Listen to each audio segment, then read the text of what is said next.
It's been said the whole world is a stage and everybody plays a part. But the question remains, who's writing the script? What is manhood really? It isn't so black and white, it's a gray area. Are the conventional ideas that we've modeled manhood after still appropriate? Over the past 50 years, with the rise of the feminist movement, the definitions have changed. Do the expressions that we see in society make for a healthy quality of life?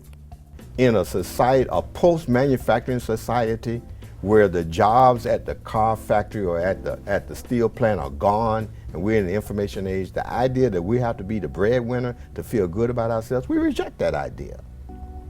Because it's not even appropriate anymore. Welcome to Around the Fire. Hey, it's good to see you. Come on in and join us here at Around the Fire. I'm your host, Jason Thomas, and today we'll be exploring those questions and more with inspirational speaker and author, Moriel McClerklin. He has a book, Triumph, the Journey to a Healthy Manhood. It takes a critical look at the question of manhood, and it also gives strategies and steps to help men become a more positive and fulfilling life. We're also going to be having a panel that will also discuss the topics. But first, let's get into manhood. Let's get into it. So now, what is your background? Well, first of all, thank you for having me on the show. You're welcome. Appreciate the opportunity to be here around the fire and to be back in the Big Apple again. I've been pondering this whole issue for over a couple of years. Every Saturday I get a call from one of my good friends from South Carolina where I grew up. And the call always starts out with, "Do you remember?" And he would give me a name of one of my male friends from back in the day. And I'd say yes. And he said, and then he would respond, he OD'd last night, or he was shot and killed, or he died from a heart attack. And I started just sitting back and thinking about the journey of men.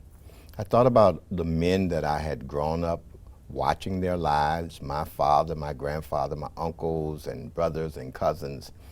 I thought about the men my peers, the men that I grew up with. I thought about my sons, and I thought about, men young and old. And I realized that the journey of manhood is a very trying one, especially in light of the fact that so much has changed, the paradigm has shifted. And I wanted to write a book about how do we live in this new age, what I call this new age of manhood, and live triumphantly, have a life that's meaningful, that's fulfilling, and that's rewarding and satisfying. And that was the genesis of the book. I began to put my thoughts down on paper, reflect back over different people's lives, and included them in the book, and thus Triumphant, the Journey to Healthy Manhood was born. Now, you speak of the dichotomy of manhood as a question of when you were growing up and manhood now. Yeah. What did manhood mean to you when you were growing up? Well, in the book, one of the points that I make in the book, that the world of my father and my grandfather was a world where it was the clearer sense of what it meant to be a man. Mm-hmm. A man was the breadwinner. A man was the head of his house. A man was the protector.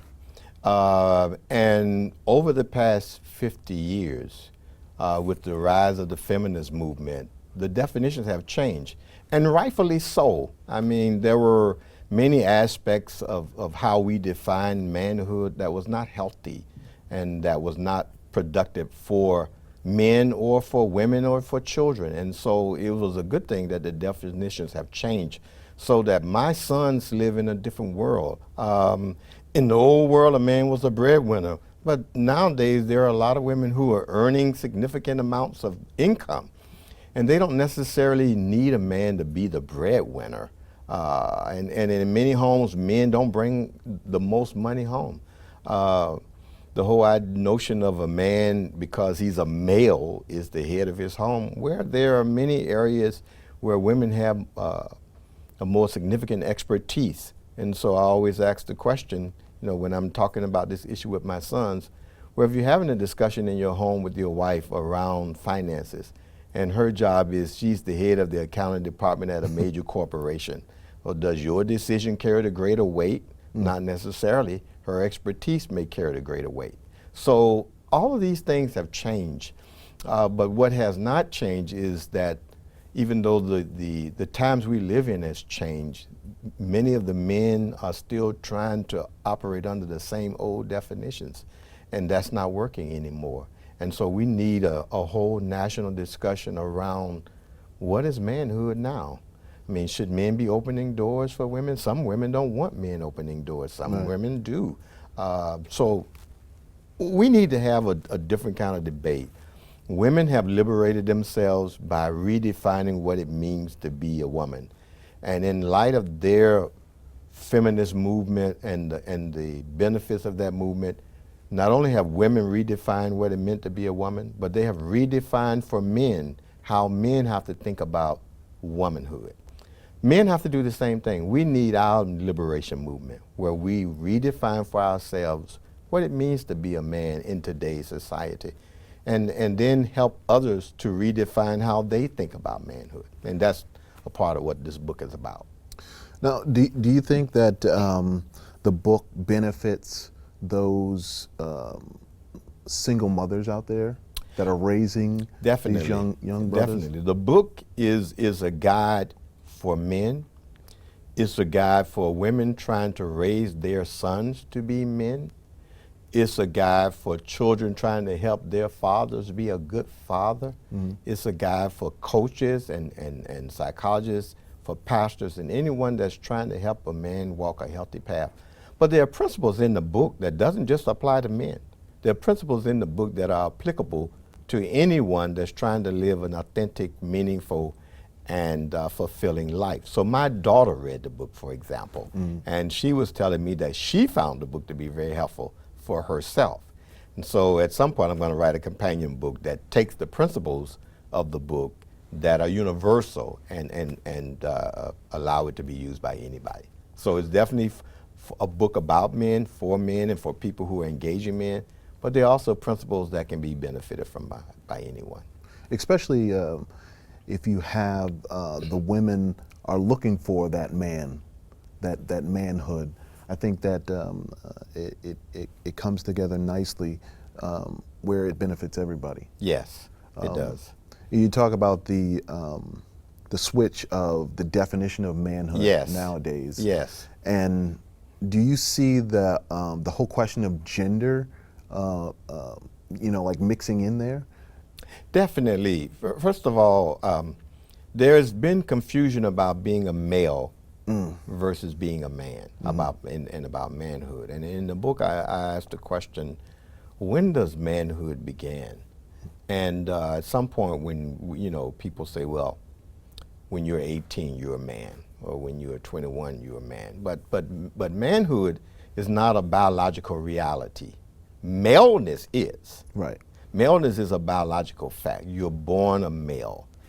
Manhood is more of an emotional, mental, psychological state.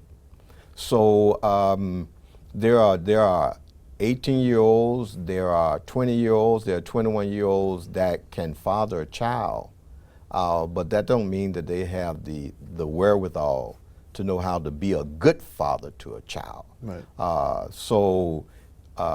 In the book I talk about maleness does not always mean manhood.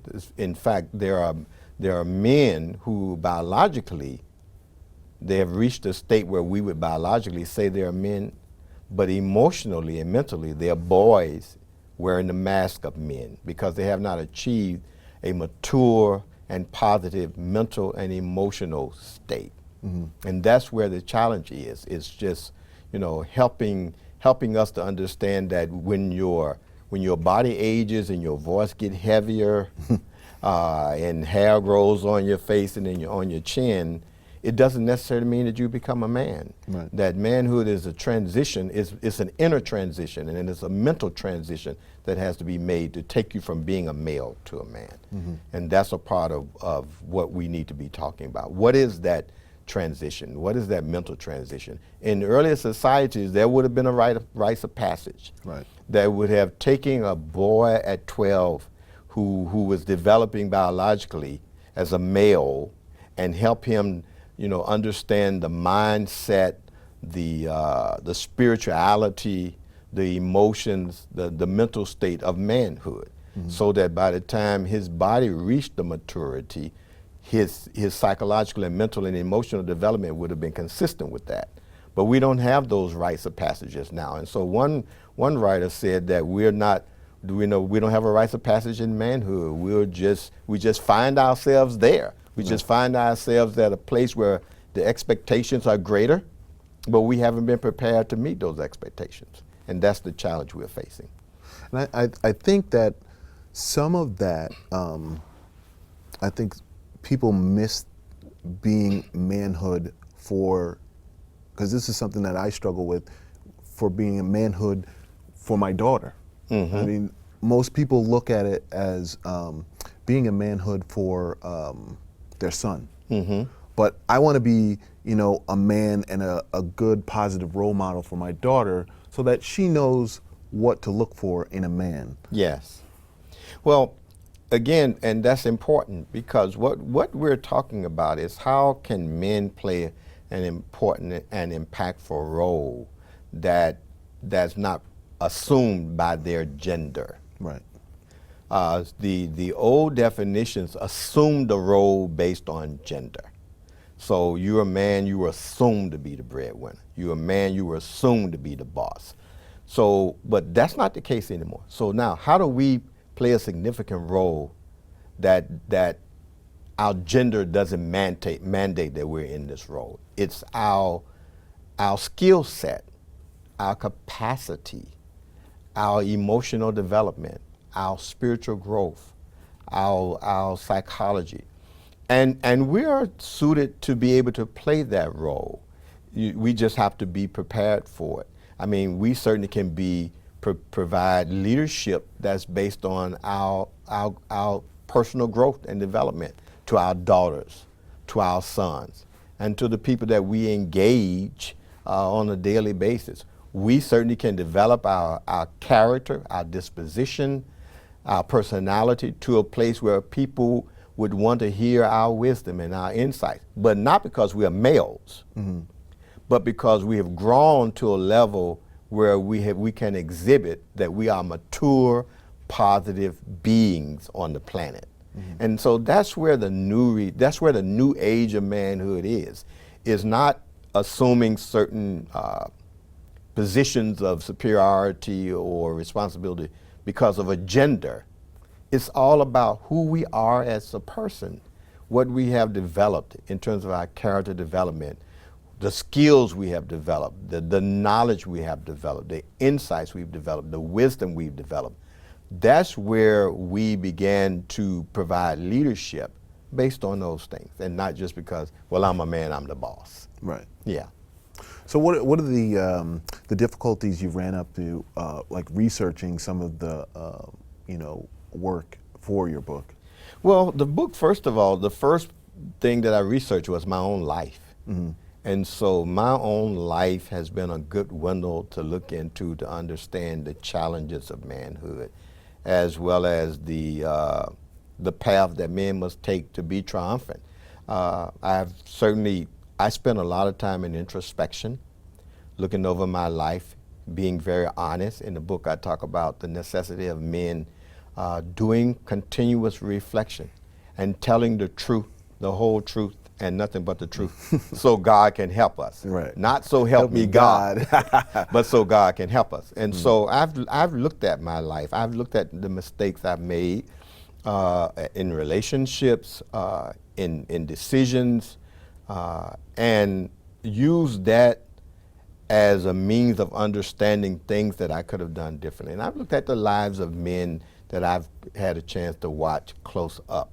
So that's where the primary research comes from, is looking into the stories of the lives of men that I've had the opportunity to observe up close.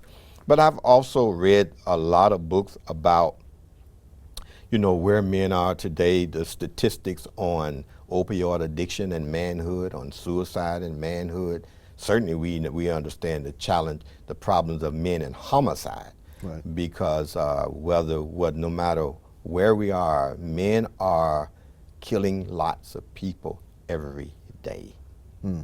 And so, my background is in health. I've taught public health, so I know all the statistics about, where men are in terms of the problems that they bring to bear. But primarily, it's just looking at my life, looking at the men that I've observed closely, talking to other men, young and old, and just sharing their stories in the book. So on the opposite side of that, what do you think some of the conflicts you have in researching doing a Triumphant Womanhood version?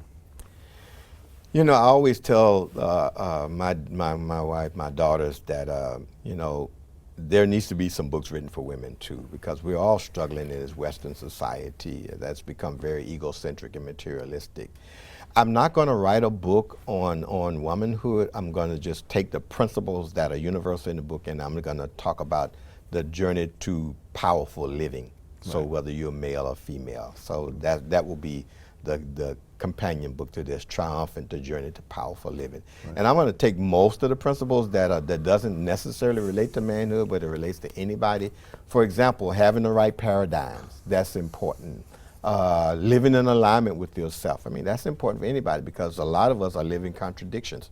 We say we want one thing, but the way we think and act doesn't align with what we say we want. So having contradictions and overcoming contradictions are very important. Understanding relationships and what we should be looking for in relationships and what we should bring to relationships become important no matter who we are. So there are things in the book that I can just take from being, specifically applied to men. There are a lot of examples that I use that are specific for men, but I can write another version of it where I use a different set of examples and make the book more universal. Yeah.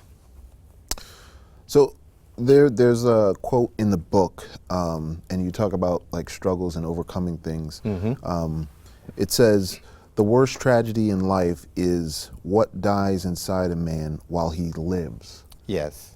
So how does that relate to it's powerful getting over that struggle? Because men tend to, and I'm not talking about every man, I'm talking about the tendencies of men based on the definitions. Men tend to hold things in. And so things happen in the lives of men, and I've seen men in their down moments. I've seen men who were hurt, who were wounded, who were disappointed, who felt no longer valued, who felt alienated from their families and their children, whose children no longer wanted to talk with them or engage them, and with nowhere to turn to share that pain, to talk about what they were going through, because men don't have problems they talk about. Men deal with their problems. Men handle their problems. Men don't fall down and bruise their knees and start crying. Man up, be a man. So what happens, because they're not dealing with those problems, is that things die inside them. Their passion for relationships die. The dreams they had as boys growing up into men, because they faced so many disappointments, so many setbacks, have made so many bad decisions and had so many things turn out wrong, their dreams die, their aspirations die, their hopes die, their belief in themselves die.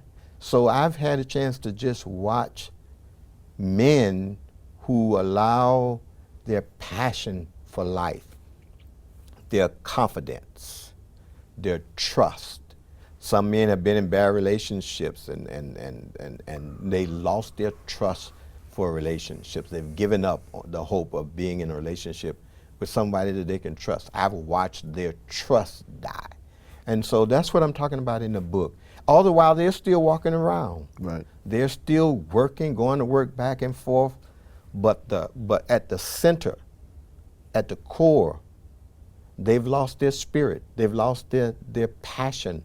They've lost their confidence. They've lost their dreams. They've lost their hopes. And that's what I'm speaking to.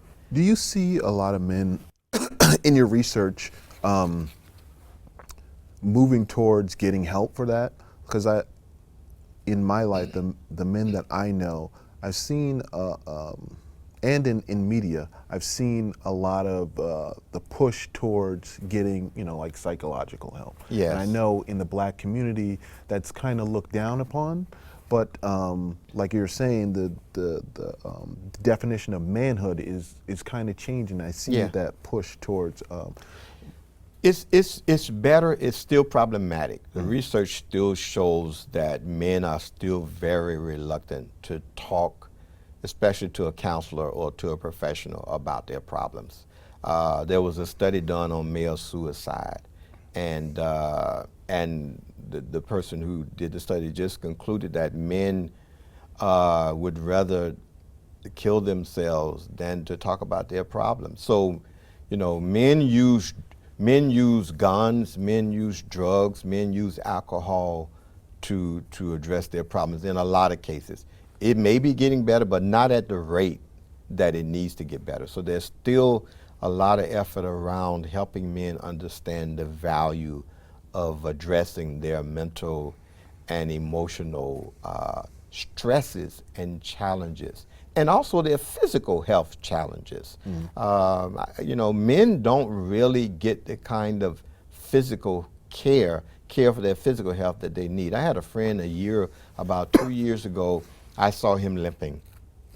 And I was asking him, well, why are you limping like that? And he said, my foot has been bothering. And I admonished him for about an hour to go get checked.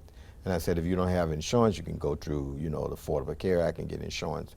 Well, about 8 months later, I got a call that he was in the intensive care because he had gangrene in that foot. He had never gotten it checked. All the time he was walking around with it. And so they had to amputate his knee. I got a call 4 months later, and he was one of my best friends, that he had died. So that's a part of our challenge about this whole idea about men seeking help. It's all about self-care. Men don't really engage in self-care.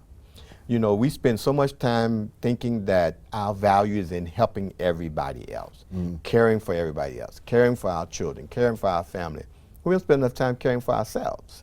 And because we don't care for ourselves, we're not in a position to really be of value to anyone else.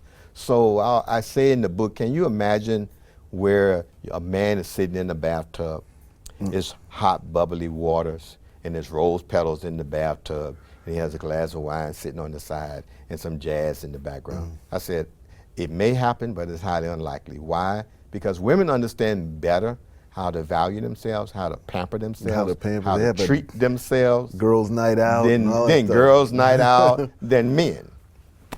And that's a part of the paradigms that we've operated on.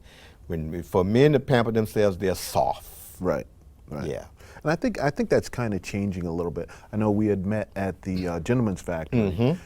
They have a couple of programs, and they had a psychologist come in, and he said, you got to pamper yourself. Yes. Same thing that you were saying. Yes. And he says he takes off and he does the exact same thing you're saying. Get a little glass of wine, sit down, relax, Calgon, take me away. Yes. And there are men that will do those things, but they're still too much of the minority, and not the majority. And again, that's a part of the paradigm shift that we need to help men make. It's the same thing about relationships. Too many men are seeking relationships out of a deeper emotional need that only men can satisfy for themselves. Right. So you see in the whole feminist movement, the whole idea of women being the source of their own fulfillment. As a matter of fact, one of the powerful things about the play For Colored Girls Who Considers Suicide When the Rainbow Is Not Enough, it's the end where she said, I found God in myself and I loved her fiercely. And it was the whole emphasis about women learning to love themselves and not look for the love of a man as being the source of their fulfillment. Well, we got to get there for men too, Right. because men need to understand better this whole idea of self-love. And giving yourself the love, the appreciation, the value that you need to give yourself, so that you're not looking for someone else to do that and be that for you. So, yeah. So do you see, like, when I think of, you were saying earlier about the rite of passage. Yes. Do you think there should be some kind of rite of passage? Because when I look at it, I see like the rite of passage to maybe some of what I did in my life is maybe like physical activities like playing football or or joining a fraternity, Yeah. and those are like the kind of like modern day rites of passage. What do you think? There are good places for men to gather and be together, but they're not what I'm talking about. What I believe men need to do now is what you all are doing at the Gentleman's Factory, and that is, men need healing circles. Men need to get together with other men. Men need to have retreats. Men need to have male conferences. Men need to have men healing circles. And we need to get together with other men. We need to share our pain. We need to talk about our struggles. And we need to share the paths that we found to a positive, sane, mature life. And so we need to have these conversations with each other. And more that's happening. I'm seeing across the country these men's retreats. It's more happening among Caucasian men who are gathering in the deserts and in the wilderness, where they're away from the phones and away from all the pull and the demands, and they're just talking about themselves honestly and sharing and getting feedback from each other. And that's going to be important. Wherever we can gather with each other, be with strip down, take off this macho male ego thing, and be vulnerable and talk openly with each other. That's the rites of passage that we're going to need. And then I think, then our sons and our daughters can see us in a more authentic light. And that's what I talk about in the book, is that being more authentic, taking off the pretense that we all have to wear as men, and being authentic and coming from an authentic place. And then our children can see us being more authentic, and then they can understand how to live that way and how to be that way. And we could be a more positive example of an authentic, positive, healthy life. And so that's what I mean by rites of passage. I mean, there have been rites of passages where we just kind of celebrate a boy getting older, but it's much more than that. Boys need real skills about how to become healthy men. How to be healthy fathers, positive fathers, how to deal with all of the challenges that come with being men in today's society, given the whole economic structure and the whole structure of the society we live in. So yeah, it's going to take a little bit more than just being in a fraternity or something like that. It's going to take, but it does take a gathering of men that will allow us to be transparent and honest and authentic. All right, so to like sum it all up, because we're going to move on to the panel. Sure. Give us a little bit of your definition of what manhood should be, not necessarily what it is now, but what it should be to you. Oh, I wish I could open the book for that one. You can open the book. You want to find the passage, go ahead and find the passage. Yeah, because in the book I define healthy manhood, and I think it would be very good for me to read quote. Yeah. So what is healthy manhood? Healthy manhood is about men making wiser life choices, relating to people positively, being authentic, acting with greater integrity, living from a deeper set of values, overcoming obstacles and setbacks, and expressing our best qualities, being our best selves. and thus finding success and true contentment in life. And so that's it has nothing to do with what you own. It has nothing to do with titles, positions. It has nothing to do with being the boss. It has to do with it's the space you occupy inwardly.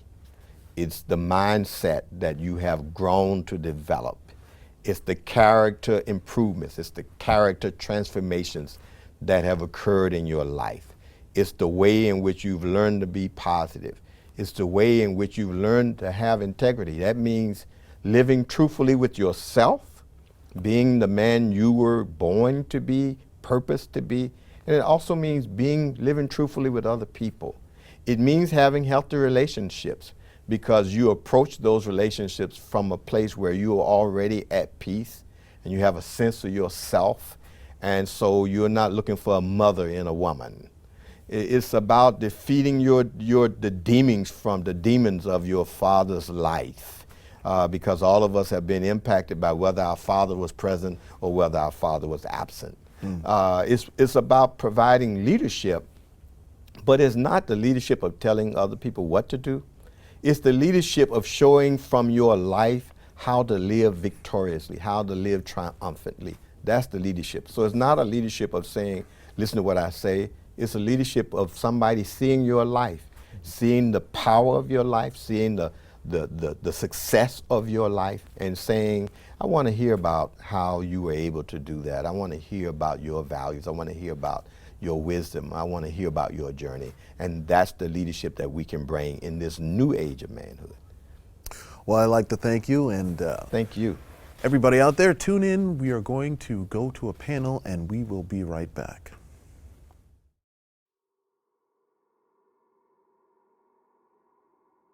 Superman. The man with the S on his shirt is huddled over his belongings in perpetual nights of slumber, avoiding shelters. The man with the S on his tattered shirt is schizophrenic, in training, having conversations with the vultures of the past who he allowed to steal his youth away. The black man with S protects himself in solitude. The man with the S on his shirt inhales the scent of cleaning fluid from his hallway caged cell. The man with the S on his shirt numbs his spirit out every Friday into a blue haze reverie of the past.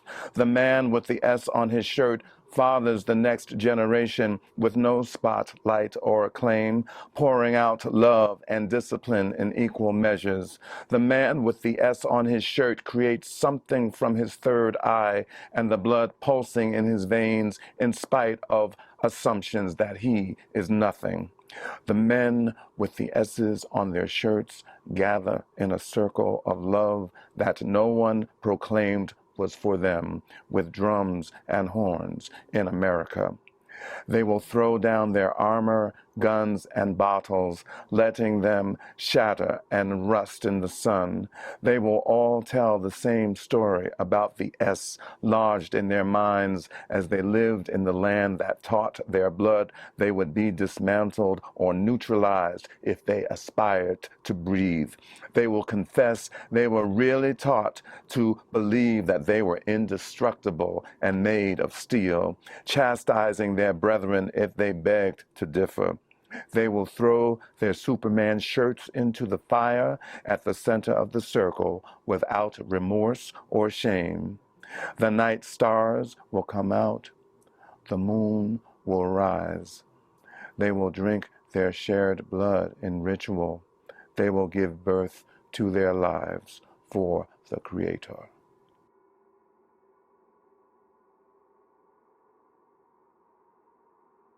Hello and welcome back. This is our panel discussion on the topic of manhood, inspired by this book right here, Triumph, A Journey into a Healthy Manhood. Now, I'd like to go around to everybody and please tell us your name and the organization that you're affiliated with so that we can start the discussion. Okay. Anita.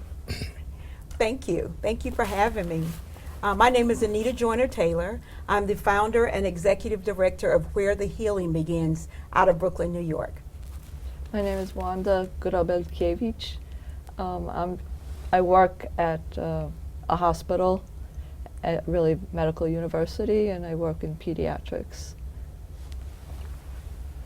Hey, how you doing? Thanks for having me back. My name is Rithel. Everybody calls me Al. I'm the founder of L.I.T.E.L.U.V, learn it intellectually through experience. Love understands value. United. How you doing? I'm Y. I'm an artist and educator with creative expressions. All right, so you guys heard our discussion. I'd like to get a take from the ladies on what they think manhood should be, or their definition of manhood. Wow. Well, again, Mr. Thomas, thank you for allowing me to be a part of the discussion about healthy manhood, because it's something that we as women want to understand regarding our interactions with men, learning and understanding who our partners are, and just being able to relate to each other.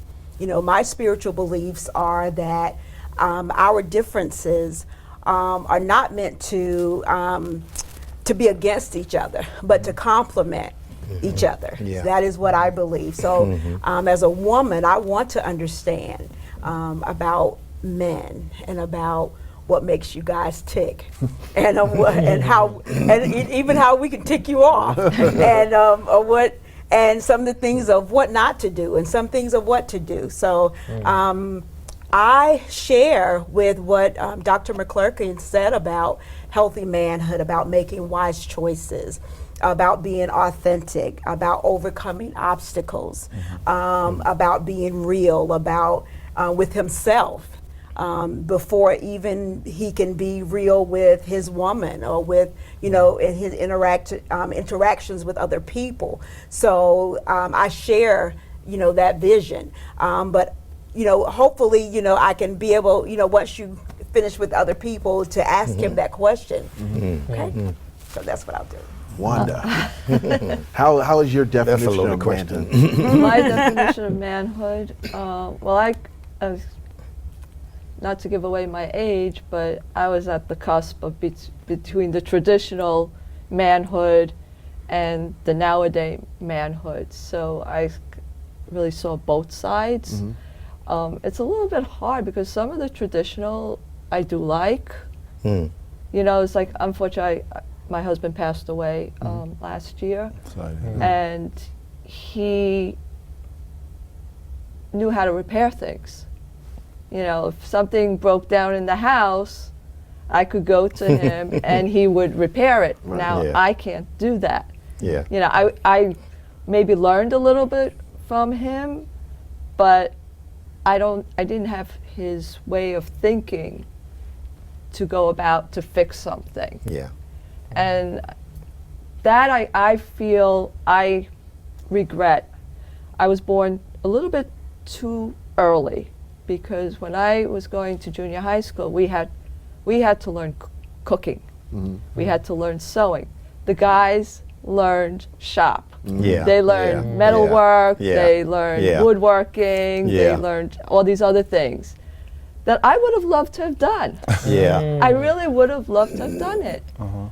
But after I graduated from junior high school, the incoming class, the girls were able to do it. And the guys were then able to learn cooking and sewing. So you had the choice now. Which is what I think we're going in a better direction now, is that you can have a choice. So if a guy wants to learn cooking, that's great. Or any wife would love to have a guy who cooks. You know? So true. And so that kind of falls into the older definition of role. Gender roles. Yeah, the roles around taken the house, in society by the man and the woman. And a lot of, like, I heard my daughter the other day, is like, oh, I can't be a cop because that's what boys do. I'm like, what? And I was like, what are you talking about? You can be a cop or a fireman. And I think back when I was a child, I don't think I would have had that same mentality. So in that regard, some of that is changing. Do you agree? Why? Yeah, for sure. I think a lot of it is changing because times change and information, it's access to information, kind of like what Wanda was saying, that like the information is there and the choices are wide now, so people have so much choices. Like my father, he was a construction worker, and then he was with transit, but he was always yelling. So like I didn't get into that, but I picked up his work ethic and I applied it to like art, you know, to composing, to scoring. I have like the same kind of mentality, and I feel like because whatever you're exposed to says a lot, but then also society creates certain things for you. Social so norms, yeah. I thought I was bugging, you know, at first when I, and also like, you know, my father coming from an immigrant background, when I said I wanted to go to art school, he was like, there's no jobs in that. What are you gonna do? And like, it was like, so I, you know, he didn't do it on purpose. He was just looking at it like, cause I wanted to go to LaGuardia, you know, and I wanted to do music and writing, you know, and now I do that, but like, I had the inkling to do it, but even because of quote unquote gender roles, you know, he was just looking, and he meant well. He came from a good place. I wouldn't say, you know, it wasn't but it was something that stifled me. Later on, then I had resentment toward it, you know, later on, so that, and then I looked at it like, wow, and then I also met people who that was supported for them, you know, whether men or women, so like, that was kind of my first memory, because I remember around that time, you know, back in my day, we had a book where you'd look through the schools, and it would show you what you'd want to go. And all the things I wanted to do were like art related, you know? So when I picked my top 4, whatever it was, you know, and then of course you had to get it, you know, I'm a minor, so you have to bring it to your parents. So, you know, my father was big on education. So he said, this isn't gonna get you what you need. You know, he looked at it as extra. It was like an extracurricular thing or that. But even then I knew I wanted it. But so then later on, you know, I was just a kid, so I conformed to that, you know? And then by the time I was like 16, the rebel in me started coming out, because I was like, you know, it's like a Jack in the Box, you know, so I feel like people have to, and I love listening to the talk, you know, I really appreciate it to hear what you're saying. So that hit me in the heart, because it took it back to me, because that was kind of the first instant that I felt my identity was, and you know, now I could articulate it to say, but you know, back then I didn't have the skills to say, and of course, now I can look at it and be like, oh wow, it falls into a man being, get a job, be the provider, be this, and you know, the school I went to was Thomas Edison, and I went for auto mechanics and electric, you know, and that was, you know, that was my pops, you know, and I learned it, but like, I wasn't into it, and then now, like later on, you know, I know how to change the tire and do those things, I'm glad for some of it, but my heart wasn't, you know, so it was like, and also in that school, it was like, it was so dominantly guys, you know, because it was like auto mechanics and this, so the gender roles were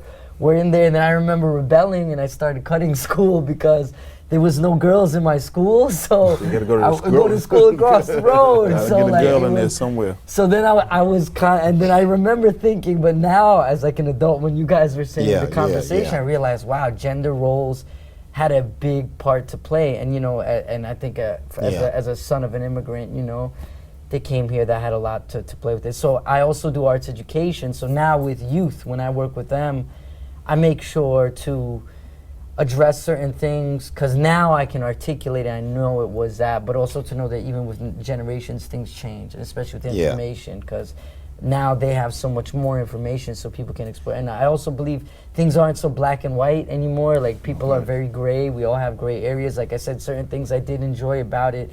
I picked up the work ethic. I did like to know certain things about, you know, the cars or electrical and things like that. But, you know, I wanted to be able to choose the amount, you know, but also I think sometimes we're stifling, we feel we don't have a choice.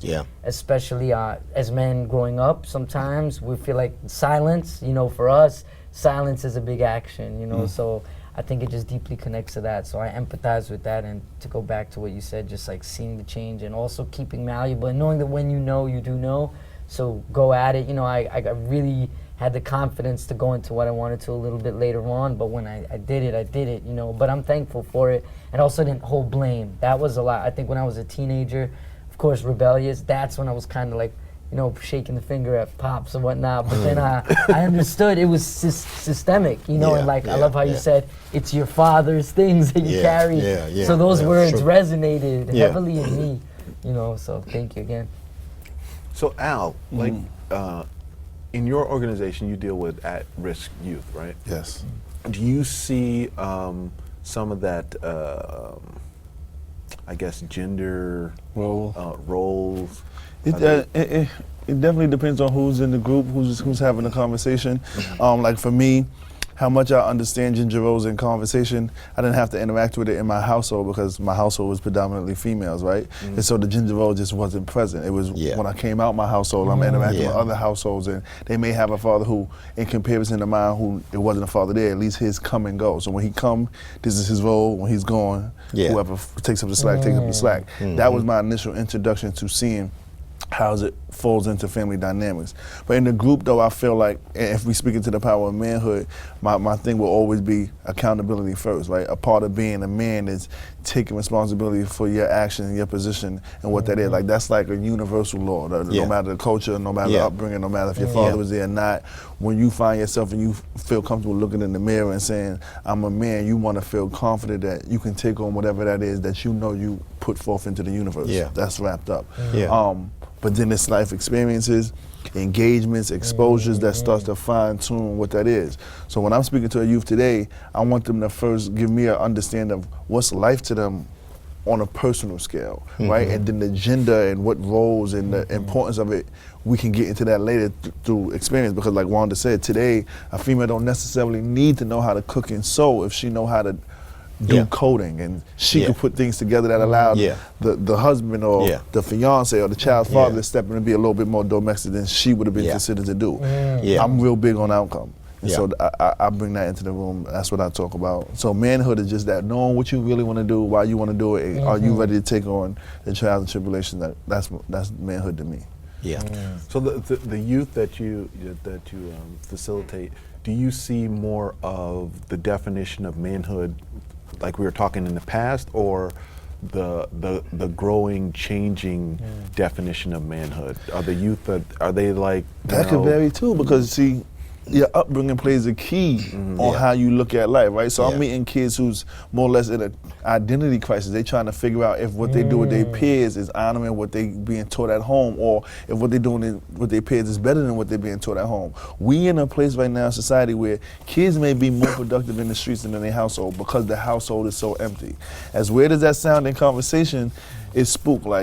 So some of the things that I notice is different. You don't hear young adults these days, like when I was traveling, I heard other teens being aggravated that their mother sending them out to do laundry for the whole house. You don't hear that now, at all. You just don't hear kids, you don't bump into kids with a shopping cart going to the local, right? But you still got the grandmothers doing it. You still got the mothers doing it. You understand? You still got the nanas doing it. So I'm trying to get them to speak into independence for real. What happens when, you want to be grown in the moment, right? And so with that comes consequence. What is being grown for real do? What happens while you snuck out the house to go hang out with your homegirl, your pops or whoever, is a fire, they're not there no more? Did you take a moment and hone in on some of the work ethics that your parents displayed? Did their hardship matter to you enough for you to take note on what you want to avoid in your decision? And these are the things that I like to focus on, because then you're better developed into a man, in my opinion. That's it. Now, in the Anita, in the clients that you help, I know that gender and manhood come into a big play. How do you address that in some of your clients? Well, we have an organization, again, it's called Where the Healing Begins. Wanted to let Dr. McClerklin know about that. The name of our support group is Triumph. Okay. Triumph and Triumph for Men. Where Triumph for Men, of course, is facilitated by a male. And because I know that there are things that they want to share with each other that women, are not usually a part of the conversation with that, and that's fine. Because sometimes when men have been traumatized as little boys, when they were children, but they have carried some of that trauma onto, into their adult life, and it has negatively affected their relationships, which is what I was going to ask Dr. McClerklin. How do you address some of those issues? How do men become healthy men when they have not? Because like he had mentioned earlier about the issues with men holding things in and not sharing things like we women do. A lot of times we women, we talk, you guys say we talk too much, but that's okay. We talk to each other about. They go to the bathroom in a crowd. We talk about things a lot of times, which is a great thing, you know. Sometimes we need to do that, and sometimes men need to do that as well. But a lot of times, especially with traumatic events that they've experienced, such as child sexual abuse, because that's what my organization worked with survivors. They don't, and that's a hard subject even for women to discuss. But how, as men, are they able to be able to work through some of those things, so that again they can have what you described as a healthy, be a healthy man and have healthy relationships, because that is something that's something that needs to be addressed with men, that men do need to talk more about, which is the reason why we created the support groups, in order to encourage men to do that. We know that change is not an event, it is a process. That's a fact. And it's a process that takes more time for some than for others. It takes bravery to be able to not only admit that what happened to you was not your fault, and for you to believe that the people that were supposed to protect you did not, for whatever reason, but that was not your fault either. And but that you don't have to continue. You don't have to continue to define yourself by your experices, and that you are more than your experiences. You are more than what has happened to you. And but that again, it takes time. Some more so for some than for others.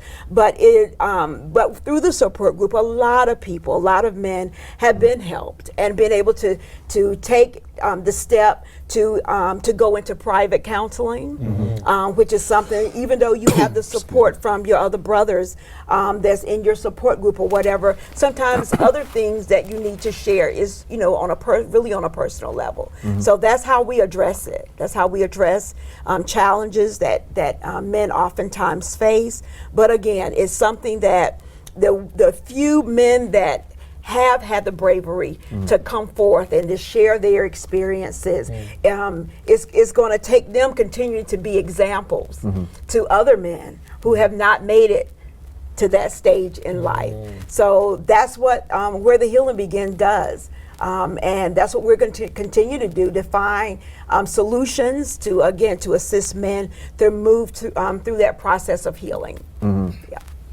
I think a lot of times that we do miss an aspect of being a manhood or being a woman, is that allowing people to fail, not to be perfect, right, and to understand that you really learn through your failures. Yes. You don't. I was telling my daughter the other day. Critical. I was saying, you got to do it over and over and over again.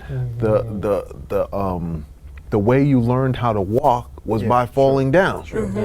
So you got to keep doing that over and over, and I think that's the mentality of the old definition of manhood. Let me speak to that. That's critical. In the last section of the book, that's called Triumph, and I started talking about some of the essential things. One of the things I talk about is that you have to be successful as a man, you have to deal with the mistakes of the past. No man can walk earth and not deviate or make mistakes or take a wrong turn in life. It's just not possible. And what happens is the male ego is very fragile. It's more fragile than the woman's ego for the most part. And that's why you can get into an argument with a man, he'll put out a gun and shoot you, because his ego is very fragile. And it's always in many men, their ego is on a thin thread. So what happens is that the guilt and the shame of mistakes overwhelm us. And that's what causes us to go into these addictions and these abusive behaviors and all of that. It's very hard for us to admit to our flaws and face flaws and mistakes. And so often we hide in the shadows. Men are hiding in the shadows of mistakes and errant paths, and wrong turns. And so it becomes very important that we learn how to forgive ourselves, to learn from our mistakes, to grow from our mistakes, and to use our mistakes as fertilizer to become better men. But for so often, you know, we make mistakes and then we start hiding from ourselves. And we don't want people to know. I love to hear Wanda. Thank you. So go ahead. Could that be also due to the upbringing? Because, you know, I'm glad you said Yeah. that. most of the times, and I see this all the time, where there's a boy crying, and the mother says, "What are you crying for? Be a man." Yes. He's 3 years old. Yes. Say that to You my know, son, that's he's 7. 3, Yes. and you're Yeah. ingraining already at that age, and every Yeah. year it gets Yeah. more and more. Yeah. You're piling on more. Definitely. You can't talk about your feelings. Yeah. While with the girls, we're more lenient. You know, Yeah. we go and we hug them. Oh, Yeah. that We was a pamper bad them and- fall. You yeah. know, but for the guys, we Yeah. push them away. Yeah. It's funny because I think I'm one of those tough dads. Like I got a 7-year-old son, and I don't really take it to heart when he cries. I take it to heart when he's crying and can't make sense of why he's crying. I think that's where I'm at with it. Understanding and going through, what I went through in life, I know tears are powerful. I think they definitely cleanse the soul. But I do connect to the whole masculinity behind it of why you crying, don't cry, So to meet him in the middle, my thing is, all right, you crying, but what are you crying for? So that way we can make better sense of it. Yeah. From there, Right. That's right? important. That's key. But That's something very that you said that I think is key that I wanted to speak to is just that it's like I'm putting myself out there as being the person to be the leading example for showing what it is to come out and say, listen, I made a mistake. I need Yes. assistance. I feel like a lot of the time we hear it in conversation that comes from hindsight. We're not hearing it in the moment. Yeah. And so the hardest thing to do, I feel, is try to chastise somebody when they just got finished making a mistake, right? You got to wait days later when they not even worried about the mistake, when they felt like they interacted with the consequence, and then come to them and say, listen, I don't want to bring up a past time, but I realized you made a mistake. I want to give you some insight on that. Yeah. Insight Yeah. is totally different than constructive criticism, feedback, consequence. It's just allowing them to feel like you meeting them where they at and you aiming to guide them to deal with it how you see it, right? And I feel like that's key. But we don't have that where we coming from, Yeah. where I'm coming from. I'm gonna put it on me. Yeah. Like, we Yeah. don't have. I'm fortunate enough, and I say this all the time to the young guys who I pull up on who don't know me and wonder why I'm speaking with so much bad. I just was blessed enough to see that. I know in my era I was one of the last few who seen the dude come off of work and still knew the homies and come meet them in the trap and have the conversation of a productive day in comparison to them being on the corner. I just happened to see that. And so that's what helped me. Like I said last time me and you was together, fine tune when it was time for me to just give it up. Yeah. And get back into wanting to really be a man, because what's not being said in here is somewhere you gotta want it. Yeah. No, we speaking like That's true. everybody. Some people don't even know what it is to be manly. What They is don't. that? Right. They And don't. so how do you make that cool? How do you Sure. show them better than they can show themselves? Like, it's okay. And that's why this dialogue, the purpose of the book is not so much to instruct, it's to provide insights, but it's to create a discussion.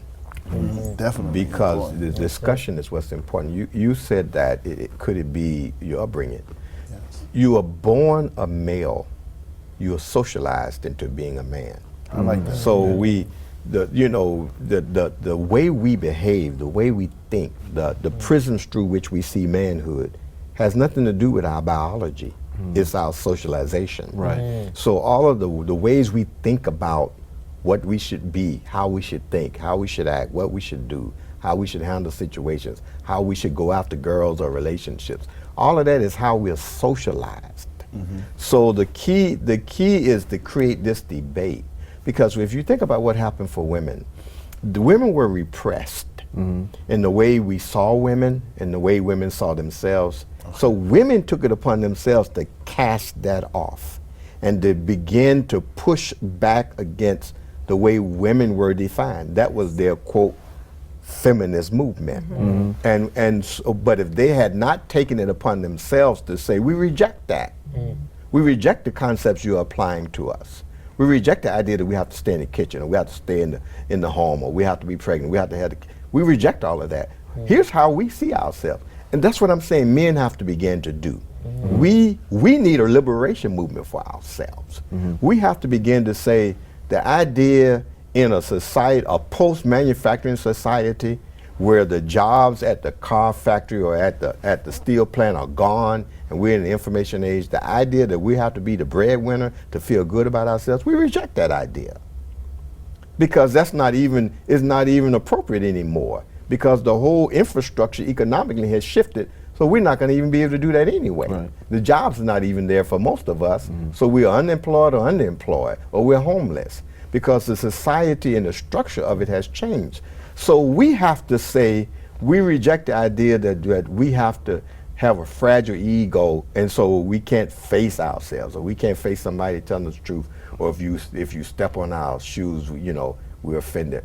We have to say, you know, we reject that, and we're redefining ourselves, and that's why I call it the new age of manhood, because I see a future where we've created new definitions for ourselves. And then when women redefine themselves, men had to rethink how they saw women, because women reshaped how they saw themselves. Right. And so when we begin to reshape how we see ourselves, then women and everybody else will reshape how they see us. And that's where we are. That's where we are. I agree with him so much, but I'm spooked at the same time, because I'm traditional in the sense of I feel men should provide and protect on all levels, right? But I also feel like we in a day and age where a female needs to better understand how and why she may ever find herself going 50-50 with a guy. Like, that's not absurd, but if a female, for whatever the reason, needs to, she should be able to clearly understand why. And it shouldn't be forever in a day, it should be momentarily, in the sense of, in due time, we're gonna work, I'm gonna give you the assistance you need as my man to get you in a position to better protect and provide for us as a whole. And if we try to shake that narrative, we're gonna set us back a few years outside of what it sounds like in conversation. When you look at real life social structures, the reality, we don't have the time to scale back on responsibility as men. No, we need to find a way to take more pride in wanting the responsibility and doing it without beating ourselves up mentally and emotionally. That I'm in total agreement. Sure. But I don't feel like we should redefine ourselves to where it's okay to just be even. No, man up. Be willing to provide and protect for all of what you do. So, you know, I don't want to be rebellious. I've enjoyed the time with everybody. Thank you so much. Thank you. We could talk about this stuff forever. Yes. This is I think we need another half growing, hour. yeah. This is just the this is a growing concept. It's a dialogue that's important. And it's much needed. It's Yes. much needed. So I would encourage everybody out there to pick up this book. Yes. And pass it on. Pass on the information. Open a dialogue so that we can grow. So until next time, be inspired, be well, and be empowered.